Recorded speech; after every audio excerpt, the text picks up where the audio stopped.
board as a part of the school education department of this government feels proud and happy, and on behalf of the board, we are conveying our gratitude to the Honorable High Court Division Bench for delivering the great verdict. নমস্কার, আমি গৌতম বন্দ্যোপাধ্যায়। আপনারা দেখছেন Gautam Banerjee official. যারা আমার channel দেখছেন তাদের কাছে আমার অনুরোধ যে আমার চ্যানেলটা আপনারা সাবস্ক্রাইব করুন আর শেয়ার করুন এবং কমেন্ট করবেন, যেমন মনে হয় তেমনই করবেন, আর নোটিফিকেশন আইকনটাকে অন করে দেবেন। আমরা সবাই তো দেখলাম, শুনলাম, পড়লাম যে ৩২,০০০ প্রাথমিক শিক্ষকের চাকরি নিয়ে কি কাণ্ডটা হয়ে গেল, ধুন্ধুমার কাণ্ড হয়ে গেল। তারা আদালতের নির্দেশে, মানে হাইকোর্টের ডিভিশন বেঞ্চের নির্দেশে পুনর্বহাল হলেন। তাদের যে আনন্দের উচ্ছ্বাস, তা শুধু ভূমা স্পর্শ করলো না, আকাশ স্পর্শ করলো না, আমাদের হৃদয়কেও স্পর্শ করলো। কেন? তার কারণ হচ্ছে যে আমরা যারা মানুষ, তারা কি দেখতে ভালোবেসেছিলাম? তারা দেখতে চেয়েছিলাম যে মানুষের মঙ্গল হোক। অনেকে বলবেন যে তা তো নয়, এই যে দুর্নীতি তো মানুষের মঙ্গল করেনি, মানুষের অমঙ্গল করেছে। হ্যাঁ, ঠিকই, কিন্তু আমাদের আইনের পরিভাষায় কি কথা লেখা ছিল? যারা আমাদের পূর্বসূরি, যারা পথ দেখিয়েছিলেন, তারা কি বলেছিলেন? যে দোষীদের শাস্তি পাওয়ার চেয়েও এমন দেখতে হবে যাতে একজন নির্দোষও শাস্তি না পান। এটা সবচেয়ে বড় কথা। কিন্তু আমরা দেখতে পেলাম ক্রমেই রাজনীতি বিপদগামী হলো। যারা আমাদের পথ দেখিয়েছিলেন তারা চলে গেলেন, এবং যারা এলেন তাদের জায়গায় তারা ভিন্ন পথে হাঁটতে শুরু করলেন, বলা যেতে পারে উল্টো পথে হাঁটতে শুরু করলেন। যারা আমাদের পথ দেখিয়েছিলেন তারা সভ্যতার পথে হাঁটছিলেন, আর যারা এলেন তারা অসভ্যতার পথে, অসংস্কৃতির পথে, যাকে অপসংস্কৃতি বলি সেটা এখানেও বলা যেতে পারে, সেই পথে হাঁটতে শুরু করলেন এবং আমাদের সেই পথেই চালিত করতে চেষ্টা করতে লাগলেন ক্রমাগত। এবং সেটা কিন্তু সর্বক্ষেত্রে আমরা দেখতে পেলাম। এই যে কেন্দ্রের ভারতীয় জনতা পার্টির সরকার ঠিক এই কাণ্ডটাই করে গেল, এবং তাদের যে শাসক দল ক্রমাগত মানুষকে ঘৃণার ভাষ্য পড়িয়ে যাচ্ছে, বিভাজনের ভাষ্য পড়িয়ে যাচ্ছে, দুর্নীতির ভাষ্য পড়াচ্ছে এমন ভাবে যে সকলেই দুর্নীতিগ্রস্ত, একমাত্র যারা শাসক দলের অনুরক্ত তারা নয়। এবং এটা কিরকম ভাবে রক্তের মধ্যে সেদিয়ে যাচ্ছে তা প্রমাণ করেছেন আমাদের প্রাক্তন বিচারপতি অভিজিৎ গঙ্গোপাধ্যায়। তিনি এক সময় এই হাইকোর্টের বিচারপতি থাকাকালে দুর্নীতির বিরুদ্ধে ক্রুসেড ঘোষণা করে, জেহাদ ঘোষণা করে, তিনি অবশ্য জেহাদ কথাটা মানবেন না, যাই হোক, ধর্মযুদ্ধ ঘোষণা করে ঐশ্বরিক বিভায় মণ্ডিত হয়েছিলেন। সকলে তাকে ভগবান বলে মানতে শুরু করল। সেই ভগবানের কি অধঃপতন! অধঃপতন কেন বলবো না, এই ৩২,০০০ শিক্ষকের পুনর্বহাল নিয়ে যে রায়টা হলো, সেই রায়টা যদি আপনারা পড়েন তাহলে খুঁটিয়ে পড়লে বুঝতে পারবেন যে আগের যে রায় হয়েছিল তার পিছনে কতখানি স্বার্থঘন্দি চিন্তা ছিল। তা অন্যের স্বার্থে হয়নি, দুর্নীতির বিরুদ্ধে হয়নি, তা হয়েছিল একটা স্বার্থের প্রয়াস। তা ছিল একজন ব্যক্তির স্বার্থগন্ধি বিচার। স্বার্থের গন্ধ কিরকম ভাবে আছে? ডিউ রেসপেক্ট, আমাদের অব্রত বাবু আমাদের লয়ার বলেন, with due respect to Indian judiciary system, আমরা সবাই বলতে বাধ্য হচ্ছি যে সিঙ্গেল জাজ বায়াস ছিলেন এবং সত্যি ছিলেন। ওনার কাছে যে রিট পিটিশনই যেত সেটাতেই আমাদের চাকরি যেত। সেটা সেই সময় মানুষ তাকে ভগবান বানিয়েছিল, কিন্তু সেই রায় উদ্দেশ্য প্রণোদিত সেটা তিনি নিজে প্রমাণ করে দিয়েছেন। এবার আমি একটু এই রায়ের সম্পর্কে ২-৪টে কথা বলেই পরবর্তী পর্যায়ে চলে যাব। সেই রায়ে ছিল, যেটা অভিজিৎ গঙ্গোপাধ্যায় লিখেছিলেন, যে সেখানে নাকি প্রশিক্ষিত না হয়েই দুর্নীতির সাহায্য নিয়ে ঘুষ দিয়ে চাকরি পেয়েছিলেন প্রাথমিক বিদ্যালয়ের শিক্ষক শিক্ষিকারা। তার জন্য সমস্ত প্যানেল ৩২,০০০ শিক্ষকের, শিক্ষিকার পরিবারের অন্ধকার নামিয়ে সবার চাকরি খেয়ে নিলেন তিনি এক কথায়। হই হই করে উঠলো সমাজ। ওহ, কি অসাধারণ! যেন মনে হলো এক্সিকিউটর একসঙ্গে ৩২,০০০ পরিবারকে ফাঁসির নির্দেশ দিলেন তিনি।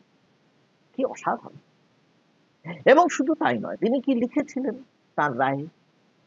তিনি লিখেছিলেন একটি কথা, দেখুন, তিনি লিখছেন, ইন দ্য রিক্রুটমেন্ট স্ক্যাম, মানে যেভাবে প্রাথমিক শিক্ষকের নিয়োগ হয়েছিল, in the recruitment scam stinking rats are being smelled, মনে হচ্ছে ইঁদুর পচার গন্ধ পাচ্ছি।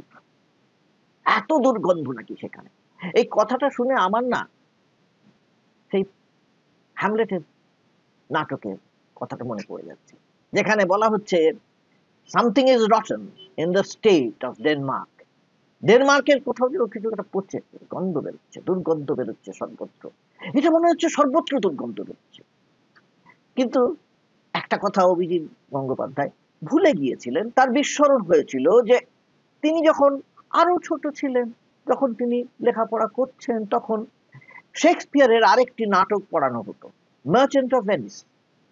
সেই মার্চেন্ট অফ ভেনিসে শাইলক যে প্রার্থনা করেছিলেন আপনারা জানেন, তখন আদালতে সামনে কি বলেছিলেন পোর্সিয়া? তিনি বলেছিলেন, the quality of mercy is not strange, it droppeth as the gentle rain from heaven, upon the place beneath it is twice present. ক্ষমা, ক্ষমার চেয়ে বড় কিছু হয় না। সেই ক্ষমা যদি বিচারপতির আসন থেকে নিচে পড়ে, তাহলে যাদের উপর পড়ে তারা দ্বিগুণ ভাবে আশীর্বাদ প্রাপ্ত হন। এইটা আমি কেন বললাম, কারণ এই মার্চেন্ট অফ ভেনিস কিন্তু একটা সময় আইনের পাঠ্যক্রমে ছিল, পড়ানো হতো। এবং তখন এই যে কথাটা আমি বললাম মার্চেন্ট অফ ভেনিসের মার্সি, ক্ষমা, এটা খুব জোর দিয়ে পড়ানো হতো, শেখানো হতো কেন ক্ষমার এত প্রয়োজন। আসলে ক্ষমার মধ্যে লুকিয়ে আছে সহমর্মিতা, ক্ষমার মধ্যে লুকিয়ে আছে ভালোবাসা, ক্ষমার মধ্যে লুকিয়ে আছে মানুষের প্রতি মানুষের বিশ্বাস। তার মানে কি দুর্নীতির বিরুদ্ধে আমাদের প্রতিবাদ চলবে না? অবশ্যই চলবে, নিশ্চয় চলবে, কিন্তু কার দুর্নীতি, কতজনের দুর্নীতি, কিরকম হলো দেখা যাক। এই যে নতুন রায়টা হচ্ছে, তাতে ডিভিশন বেঞ্চে যা তারা দিয়েছেন, তাতে বলা হচ্ছে যে আগের রায় যেটা ছিল সেটা যেমন ছিল অসম্পূর্ণ, তেমন ছিল সম্পূর্ণভাবে যাকে বলা হয় পক্ষপাত দুষ্ট এক ধরনের রায়। তাতে বলা হয়েছিল প্রচুর দুর্নীতি হয়েছে, তার কোনো প্রমাণ নেই, সেরকম প্রমাণ নেই যে সবাই দুর্নীতিগ্রস্ত হয়ে চাকরি পেয়েছিলেন। তার মানে যতজন সৎ, এই যতজন সৎ ছেলে মেয়ে পরীক্ষা দিয়েছিলেন, তাদের প্রত্যেককে পিঠে দাগা দিয়ে বেলে দেওয়া হচ্ছে যে তোমরা অসৎ, তোমরা চোর, তোমরা ঘুষখোর, তোমরা ঘুষ দিয়ে চাকরি পেয়েছো, এবং তোমরা এই সমস্ত ছাত্রছাত্রীদের পড়ুয়াদের পড়াবার উপযুক্ত নয়, তোমরা বাড়িতে বসে থাকো, তোমাদের চাকরি নেই, তোমাদের পরিবার জাহান্নামে যাক। কি অসাধারণ বিচার! এই বিচারপতি তখন বিরাট বড় বড় কথা বলছেন, প্রতি মুহূর্তে বলছেন, এবং তিনি বলেছিলেন যে দুর্নীতি এমন ভাবে হয়েছে যাতে সবাই যে চাকরি পেয়েছে তার প্রমাণ আছে, এবং সে তার জন্য তিনি নিজেই বলে দিলেন যে অ্যাপটিটিউড টেস্ট যেটা হওয়ার কথা ছিল সেটা কিন্তু হয়নি। অথচ যারা আবেদন করেছিলেন তারাই এই ধরনের কথা বলেন বা লেখেন বা জানতে চান যে এইরকম অ্যাপটিটিউড টেস্ট হয়েছিল কিনা। আগে তো বোর্ডের কাছে জানতে চাওয়া হবে না, যে একটি কথা, একটি কোপে সকলের মাথা কেটে দিলেন তিনি। বাহ! কেন? তার কারণ এই ডিভিশন বেঞ্চ একটা লাইনে সেটা পরিষ্কার করে দিয়েছে। তারা বলছে এই কোর্ট, আগের কোর্টের একটা টেয়ারিং হাড়ি ছিল মনে হচ্ছে, ভীষণ তাড়া ছিল, তাড়াহুড়ো, ভয়ঙ্কর তাড়া। কিসের তাড়া আপনারা বুঝতেই পারছেন। তাড়াটা ছিল অভিজিৎ বাবুর এটাই যে তিনি বিজেপিতে যোগ দেবেন, সামনে লোকসভা নির্বাচন ছিল, সেই লোকসভা নির্বাচনে মমতা বন্দ্যোপাধ্যায়ের দল পর্যদস্ত হবে এবং বিজেপি উঠে আসবে, তারপরেই ৩৫৫ ধারা হবে, তারপরেই এই রাজ্যে বিধানসভা নির্বাচন হবে এবং তিনি স্বয়ং মুখ্যমন্ত্রীর আসনে গিয়ে বসবেন। হয়তো হয়তো এটা ভেবেছিলেন, হয়নি, কিচ্ছু হয়নি। একটি জিনিসও তিনি দেখতে পাননি, শুধু একটি জিনিস দেখতে পেয়েছিলেন, নিজের স্বার্থ। আর নিজের স্বার্থ দেখতে গিয়ে এই ৩২,০০০ শিক্ষকের শিক্ষিকার পরিবারের অন্ধকার নামিয়ে এনেছিলেন তিনি।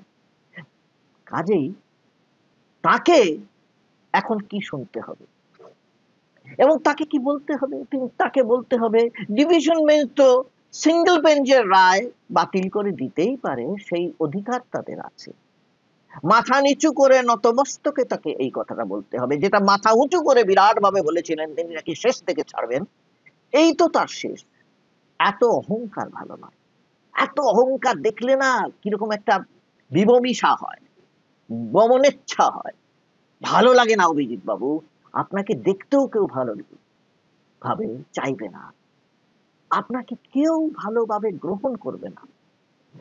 এবারে কি হলো, এই যে রায়টা বেরোলো, এ তো আমি আইনের নিটিগ্রিটিতে যাব না, আর দুটো দিক আছে সেটা বলে আমি শেষ করব। এর দুটি দিক আছে, একটি হচ্ছে নৈতিক দিক, সামাজিক দিক এবং রাজনৈতিক দিক। নৈতিক দিক আমি তো বললাম, যেখানে দুর্নীতি প্রমাণিত হয়নি, হ্যাঁ কিছু কিছু হয়েছে, এই ডিভিশন বেঞ্চও বলেছে। দেখা যাচ্ছে তদন্তকারীরা অন্তত ৪০০ জনকে খুঁজে পেতে বের করেছেন যাদের এই নিয়োগ প্রক্রিয়ায় কিছু কিছু দুর্নীতির গন্ধ আছে। তো ঠিক আছে, ৪০০ জনের জন্য নিশ্চয় ৩২,০০০-এর চাকরি খাওয়া যায় না। এই কথাটা মাথায় রাখা উচিত ছিল অভিজিৎ বাবুর। বিচারপতি হিসেবে তিনি সম্পূর্ণ সেটা ভুলে গিয়েছিলেন। যাই হোক, বারবার বলে তো কোনো লাভ নেই, এখন বলতে চাইছি, কাজেই যাদের বিরুদ্ধে প্রমাণিত হয়েছে সমস্ত দুর্নীতি, তাদের চাকরি যাবে কি শাস্তি পাবেন কি, তারা আদালত কিভাবে তাদের দেখবেন সেটা পরে বিচার্য বা পরের বিষয়। আমি এইটাই বলতে চাইছি, ৩২,০০০ শিক্ষক শিক্ষিকা যে পুনর্বহাল হলেন, সেই আনন্দ কিন্তু প্রত্যেকের অন্তরে আমরা অনুভব করেছি। আর আমি যেটা বলতে চাইছি, এর যে সামাজিক দিকটা, সামাজিক দিকটা হচ্ছে যখন এই সমাজে কোনো চাকরি নেই, না শুধু মমতা বন্দ্যোপাধ্যায়ের রাজ্যে নয়, সারা দেশেই এই কথা। প্রধানমন্ত্রী বিরাট মুখ করে বলেছিলেন বছরে কত কত কোটি নাকি চাকরি দেবেন। চাকরি কোথায় হয়েছে কেউ দেখতে পাচ্ছেন না। যদি চাকরি এতই হয়ে যেত, দেশের যদি উন্নতি এই পর্যায়ে চলে যেত যে একবারে সাংঘাতিক গ্রোথ যাকে বলা হয়, জিডিপি গ্রোথ, তাহলে নিশ্চয় দেশের এখনো পর্যন্ত এই বিনা পয়সায় রেশন দেওয়া হতো না, উঠে যেত, দিতে হতো না। আর তাছাড়া প্রতিটা রাজ্যে নির্বাচনের জন্য এই মমতা বন্দ্যোপাধ্যায়ের অনুকরণ করে কোথাও অন্নপূর্ণা ভান্ডার, লাডলি বেহেনা, হেনা টানা, মহিলাদের ১০,০০০ টাকা দেওয়া, যেমন বিহারে সব জায়গায় দেওয়া হতো না, এই অনুদান দেওয়া হতো না। মানুষ এই অনুদান দিতেন না, প্রত্যাখ্যান করেননি। এবং বিহারে এই যে ১০,০০০ টাকা করে মহিলাদের পাওয়ার পরে কি ফল হয়েছে আমরা দেখেছি, সাংঘাতিক ভাবে হই হই করে জিতেছে নীতিশ কুমার এবং বিজেপির দল। বিজেপি কেন জিতেছে সহজেই অনুমেয়, বিভিন্ন কারণ থাকতে পারে, কিন্তু এটা হচ্ছে অন্যতম প্রধান কারণ যে মানুষের টাকা চাই, টাকা নেই, চাকরি নেই, কাজ নেই। এ রাজ্য তাই, সেই যে রাজ্য যেখানে চাকরি নেই সেখানে চাকরি হওয়া যে প্রার্থীরা, চাকুরিরত যে প্রার্থীরা, তাদের চাকরি খেয়ে নেওয়া একটা প্রবল অপরাধ বলে মনে করি। কিন্তু সমস্যা হচ্ছে এই যে আদালতের রায়, এর মাঝখানে কেটে গেল ২.৫টা বছর। এই ২.৫ বছরে যে মানসিক চাপ সহ্য করতে হলো এই পরিবারগুলোকে, তার দাম কে দেবে, তার মূল্য কে দেবে? অনেকে বলছেন যে এর পেছনে দুর্নীতি ছিল, তারা দেবে। কেন দুর্নীতি ছিল তারা দেবে? কেন কেন সেই প্রধান বিচারপতি সুপ্রিম কোর্টের এটা বলবেন না যে বিচারপতিদেরও একটা দায় থাকে? কেন দায় থাকে? কারণ তারা যদি সর্বাঙ্গীন বিচার করেন তাহলে ক্রমাগত এইরকম বিচারের এত পার্থক্য হতে পারে না। একটা কোনো জায়গা তো একটা যাকে বলা হয় মাপকাঠি থাকবে, এটা ভাবা দরকার। কারণ না হলে সামাজিক স্থিতি বিনষ্ট হওয়ার সম্ভাবনা। এটা হলো সমাজের কথা বললাম। এবারে আসলো রাজনীতি। রাজনীতি বড় কঠিন, এই বয়সে বুঝতে চেষ্টা করো না, বুঝতে পারবে না। এরকম ডিএল রায়ের নাটকে একটি সংলাপ ছিল, অভিজিৎ গঙ্গোপাধ্যায়েরও বোঝা উচিত ছিল রাজনীতি বড় কঠিন, বিচারপতি হয়ে সেটা বুঝতে চেষ্টা না করাই ভালো। তিনি শুভেন্দু অধিকারীর অনুগামী হয়ে শটান চলে গেলেন রাজনীতির ক্ষেত্রে। তিনি সাংসদ হয়ে বসে থাকলেন, কিন্তু তার লাল সালুতে মোড়া মঞ্চ থাকলো না, তার দিকে তাকিয়ে হে ধর্মাবতার, হে ধর্মাবতার, হে ধর্মাবতার বলে কেউ চিৎকার করলো না, কারণ তিনি আর ধর্মাবতার রইলেন না। তার ধর্মাবতারের আগে জুড়ে গেল, অধর্মাবতার হয়ে গেলেন তিনি। তিনি যে অধর্মাবতার হয়ে যাবেন সেটা তিনি আগেও বলেছিলেন, কারণ তিনি বলেছিলেন গোডসেকে তিনি মনে করেন যেন গান্ধীর চেয়েও সম্ভবত উপরে। তাকে আর কি বলা যায়। একটা জায়গায় গোডসের সঙ্গে তার একটা মিল পাচ্ছি। মিলটা কোথায় পাচ্ছি জানেন? এই যে ডিভিশন বেঞ্চ বলেছে না যে আগের কোর্টের মানে সিঙ্গল বেঞ্চের রায়ের মধ্যে একটা টেরিং হারি ছিল, প্রচন্ড তাড়াহুড়ো ছিল। যারা নাথুরাম গোডসে সম্পর্কে জানেন তাদের বলে দিয়ে আরো একবার মনে করিয়ে দিচ্ছি। দুবার মিটিং হলো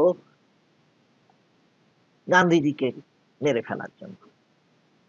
সেখানে আপনি ছিলেন, নাথুরাম গোডসে ছিলেন, আরো কয়েকজন ছিলেন। কিন্তু কি হলো, দুবারই কার্যকর হলো না। তখন গোডসে পাগল হয়ে গেলেন, বললেন আর কারোকে দরকার নেই, আমি নিজেই গিয়ে খুন করব ওই বৃদ্ধ মোহনদাস করমচাঁদ গান্ধীকে। কি বীরত্বের পরাকাষ্ঠা তিনি, অসাধারণ। এবং তিনি গিয়ে সরাসরি একটি নিরস্ত্র মোহনদাস গান্ধীকে গিয়ে প্রার্থনা সময় 3খানি বুলেট চালিয়ে দিলেন বুকের মাঝে।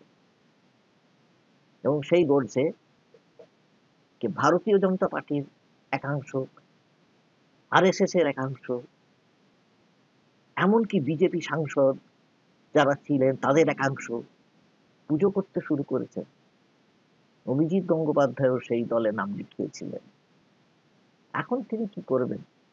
তিনি কি গোডসে ভক্তই থাকবেন, নাকি মনে করবেন গান্ধী যা বলেছিলেন অহিংসা পরম ধর্ম, মানলেই তার ভালো হতো? আমার মনে হয় সেটা করাই তার ভালো।